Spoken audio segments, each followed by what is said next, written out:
राजधानी दिल्ली के ब्रह्म शक्ति हॉस्पिटल में सुबह 5 बजे के करीब लगी आग। बूट खुर्द स्थित हॉस्पिटल में 3rd फ्लोर पर लगी भीषण आग। दमकल की 9 गाड़ियों ने आग पर पाया काबू। 3rd फ्लोर पर बने आईसीयू के अंदर मरीजों का रेस्क्यू ऑपरेशन करते हुए मरीजों को निकाला बाहर। रेस्क्यू करके बाहर निकाले गए एक मरीज की हुई मौत। हॉस्पिटल के अंदर रखे हुए सभी फायर उपकरण थे बेकार। फायर सेफ्टी नॉर्म्स का नहीं रखा गया था ध्यान। रोहिणी इलाके के पुट खुर्द स्थित ब्रह्म शक्ति अस्पताल में शनिवार की सुबह 5 बजे आग लग गई, जिससे अस्पताल में अफरा तफरी की स्थिति पैदा हो गई। मौके पर दमकल की 10 गाड़ियों की मदद से आग पर काबू पाया गया और आनन फानन में आईसीयू में भर्ती मरीजों को सुरक्षित बाहर निकाला गया। इस दौरान एक मरीज की मौत हो गई, जो कि पहले से वेंटिलेटर पर था। आग तीसरी मंजिल पर लगी थी। इसी मंजिल पर आईसीयू वार्ड है। जिस समय हादसा हुआ उस वक्त कई मरीजों के ऑपरेशन जारी थे। तत्काल ऑपरेशन रोककर उन्हें अस्पताल से सुरक्षित बाहर निकाला गया। हादसा इसलिए भी ज़्यादा बड़ा हो गया क्योंकि अस्पताल के अंदर रखे हुए सारे फायर उपकरण काम नहीं कर रहे थे। इसकी वजह से समय रहते आग पर काबू नहीं पाया जा सका। साथ ही साथ बाहर निकालने के समय सभी दरवाजों पर ताला लगाया हुआ था, जिसकी वजह से मरीजों को बाहर निकलने में दिक्कतें भी हुई।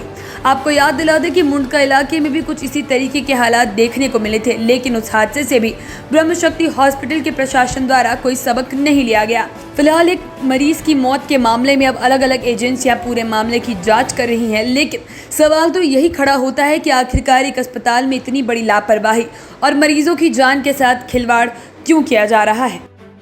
मेरे पिताजी यहाँ कम से कम 10 से 15 दिन हो गए उनको एडमिट हुए। वो कल मैं उनसे शाम को मिल के गया हूँ, बिल्कुल ठीक थे। क्या नाम है बाबूजी का? बाबूजी का जी होली नाम है। होली नाम है। आईसीयू में बेड नंबर 9 पे वो एडमिट थे। और आज सुबह अचानक मुझे विजय विहार थाने से फ़ोन आता है कि आप हॉस्पिटल आ जाइए और यहाँ उनके साथ दुर्घटना हो गई है या हॉस्पिटल में आग लग गई है। उन्होंने इस तरीके से मुझे बताया और यहाँ पे आके हमें पता लगा कि इन लोगों ने उन्हें यहाँ से रेफ़र कर दिया है। ये चीज़ नहीं बताई कि वो एक्सपायर हो गए हैं जी। और हम लोग जब हमने अभी पता लगाया, इंस्पेक्टर थे एएसआई सतवीर जी से मिले तो उन्होंने बताया कि आप पोस्टमार्टम कराना चाहते हैं या ऐसे ही ले जाएंगे। तो हम तब हमें पता लगा जी अस्पताल की लापरवाही से मौत हुई है और लापरवाही से ही हुआ है जो भी हुआ है। सूचना नहीं, हॉस्पिटल से मुझे कोई सूचना नहीं मिली। मेरा फ़ोन मेरे हाथ में है जी। हम कार्रवाई चाहते हैं इस चीज़ पे। हॉस्पिटल में रात को तो 10 बजे तक बिल्कुल ठीक थे, कोई दिक्कत नहीं, कोई परेशानी नहीं, कुछ नहीं। अब हमारे पास सवेरे फ़ोन आता है कि आग लग गई है हॉस्पिटल में और आपका पेशेंट सीरियस है, आप जल्दी आ जाओ। हम आए सुबह, हॉस्पिटल में पेशेंट तो हमारे थे ही नहीं यहाँ पे। हमें पता चला, फिर वो एक पुलिस वाले सर है, उनका नाम तो मैं नहीं जानती, सतवीर जी, उन्होंने बोला कि आपके पेशेंट यहाँ से रेफ़र कर दिए गए हैं और आप ऐसे ही उनको रिसीव करोगे, पोस्टमार्टम कराओगे। तब हमें पता चला है कि वहाँ अम्बेडकर में भेजा हुआ है। यहाँ से क्यों भेजा हुआ है, किस लिए भेजा हुआ है, रीज़न क्या है भेजने का?